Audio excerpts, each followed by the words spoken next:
Oh my god. What is up, my dudes? It is me, and wow, intros are difficult. Games have been a pretty influential thing in my life. I've played a pretty decent amount of them. I'd like to say I wouldn't say more than a little bit more than the average person, but I guess depends on what you'd consider average. But games are really important to me and have shaped a lot of myself and why I like games so much. So I decided to make a top 10 list of the most influential games of my life, which is kind of pretentious now that I think about it, but we're going to do it anyway. These can be video games or board games, it doesn't really matter. So that's the only requirement. Yeah, so let's get into it. First up on this list has to be Roller Coaster Tycoon 3. If you haven't played this game, dude, you are living under a rock. I don't know where you've been, but this game is the bomb. Oh my god. So, Roller Coaster Tycoon 3 is like the ultimate sandbox game. You get to make your own roller coasters, ride them. It's awesome. Seriously, this game has like everything. It has like a campaign mode that's like just it's actually really difficult. It teaches you a lot about like business and stuff, honestly. And then the sandbox mode, which is probably the most popular one, you can even make your own objectives and like your own scenarios. And the expansions, I've only played Soaked because like water rides are really cool. That's something I've always really liked. But there's the Wild expansion too, so whatever floats your boat. I haven't really messed with that one. But this game has just like, it's just taught me like how to be so creative and just like, this is the best sandbox game. I mean, I guess there is Minecraft, but like, come on, it's Minecraft, so we're just gonna skip over that. But like, honestly, this game, it's been out for so long, and it just doesn't get old, and it just like lets you be so creative. Like, you can play it any way you want. You can build an empire, just like all this cool stuff, or you can just kill people. It's so much fun. It's just there's so much like. I don't know. It's like there's so much. It's like, you know, there's other sandbox games, but this one is there's just something to it, like an intellect. It seems like it's just like, you know, I don't know.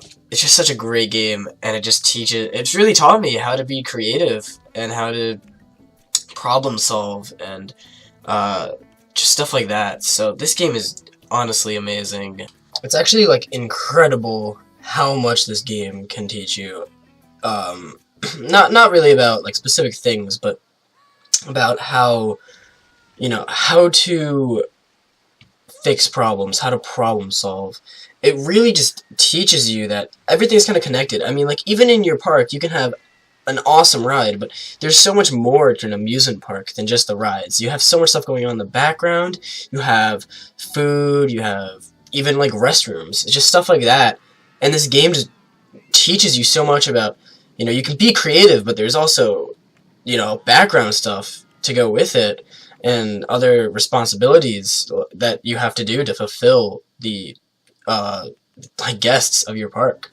So it really does make you think, and I think that's had a really big influence on me, and I just think it's a great game to really get you thinking, to really expand your mind. It's also completely fair to say that this game is incredibly fun, and it's just a blast to play. It's not like one of those educational games that tries to like be educational and be stupid. I mean, this game, you can learn from it, but it's definitely not an ABCs kind of thing. But the game is also incredibly fun, and like, not that that part has really had a specific influence on me. I mean, I have fun playing it, but the game is incredibly enjoyable, and if you haven't played it yet, I would just like super duper recommend it. It never gets old. Like, I've played this game for probably 10 years now, or close to that. Cause I've been playing it since a really young age.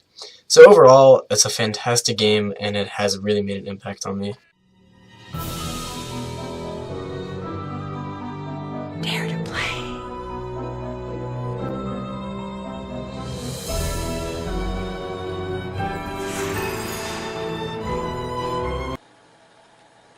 Fuck yeah. Dude, that intro gets me hype. Nancy Drew is a badass. These games really shaped my childhood. These games are just really interesting. Not really gaming masterpieces by any means, but they mean a lot to me. Analyzing characters and what works and what doesn't is something I really learned from these games. Not all 31 of the games are complete masterpieces, but that's really what made me learn from them, because some of them, the characters are really well done and really well thought out, and then some of them, they fall maybe more than a little short, but the games are really good, and they really have taught me a lot about how to write and how to make characters feel real and just stuff like that. So yeah, this game has really taught me a lot. These games have a lot of memories behind them for me. I basically grew up playing these games with my family and friends, and there are a lot of inside jokes about this game. So really playing them is a lot of fun. And a lot of the games, just as you get older, it's like weird feeling nostalgia for games that you feel like you just played. So they definitely do mean a lot to me, and they are really good games. And I think the fact that Nancy Drew is a female, like, really is powerful, and the fact that you don't see her in the game is important. Because I mean, you have like Tomb Raider, you know, she's like sexualized, so I think Nancy Drew and Samus are, well, other than other probably the best female characters in games, but her interactive was pushing towards that audience, which is another very important thing about these games, is, you know, who are you directing your audience towards, and that this is something, games that have, you know, shown how powerful that can be. Even though I am a guy, my friends and family who I always played this with were all girls, and they don't really play video games, but they love these games, and that's really cool. You know, so just like getting that target audience, that really does show. But really, what is more important to me, like I've already said, is just like how characters work. And in this game, it's blatantly obvious when it does and doesn't, and it not working isn't necessarily bad, because it teaches you what not to do. But a lot of the times they get it very right, especially in games like The Silent Spy or Curse of Blackmore Manor, where the characters feel like very, very real. And yeah, it just teaches you a lot about, it's taught me a lot about writing characters. So that is Nancy Drew, highly recommended for anyone who hasn't played. In the future, I might count down my least favorite to favorite. I think that'd be a lot of fun. But as for now, that is Nancy Drew.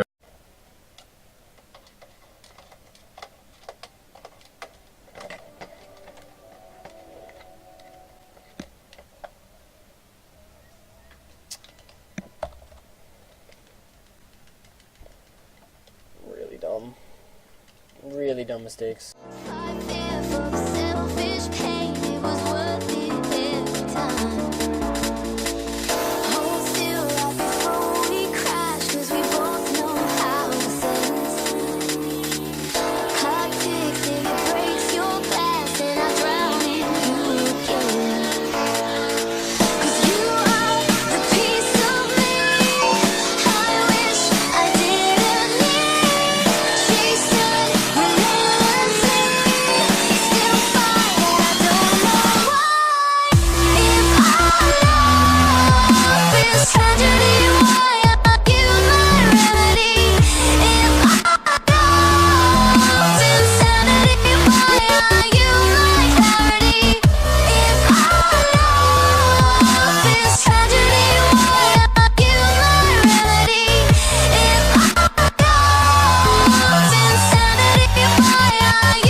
Now that we're done with that hellhole, we can get on to number 7. So number 7 is Aura Portal.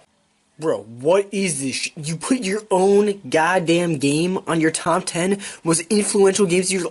How pretentious are you? Like, who does that? Who? Oh my god, you white piece of Listen, hear me out. It's alright. We'll talk it through. We'll talk it through. Aura Portal, you've probably never heard of because I made it. It was my first really good project, I think, that I want to complete. And this game isn't influential to me because of the game itself. I'm not good enough to influence myself that way. That would be awesome, though. It's really the experience I have had with it so far that really drove me to put it on this list. So the first time I play tested Aura Portal is just like one of my favorite memories. Definitely my favorite like recent memory.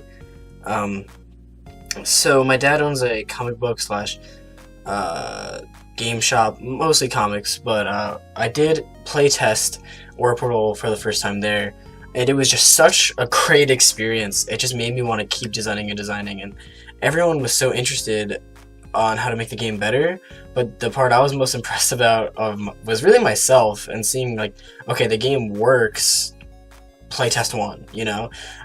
It didn't crash and burn. It's playable. It's not optimal, but it is playable. And just seeing everyone trying to put in the effort to make it better just like pushed me to tweak it and tweak it and tweak it and tweak it and design and design and design and make games. And it's just something I always look back on and I'm like, that was great. And I wish I could do that every day in my life. So it's really, really driven me to play more, play test more, and just tweak stuff to make it as perfect as it can be. So that's Aura Portal in a nutshell. So yeah, Summoner Wars is just a fantastic game, and if you haven't played it, I would highly recommend it. It is a 1v1 customizable strategy game. Really fantastic game. Super fun. This is me and Matt playing it. We love playing this game. Really great game, like I just said. But this game had a huge effect on Final Quests, and just seeing how many factions in the game has been inspiring me recently. But originally it was the 1v1 structure that really changed it, because Final Quests was originally like 4 players, and it was like, no one's going to be able to sit through this game. It's going to be stupid. And after playing Summoner Wars, that really all changed. So I have to thank Summoner Wars for that, and it's just had a really big influence on simplicity and how you can make simple things kind of complicated, and strategy. So this game really gets me thinking about game mechanics and is a really great game overall. So this game has had a huge impact on me for design and Final Quests specifically. So yeah, that is Summoner Wars. So I suppose I won't make you sit through any more of my pointless banter. So that is 10 through 6. The next video will be 5 through 1. And yeah, so thank you for watching, and I'll see you in the next video. Peace.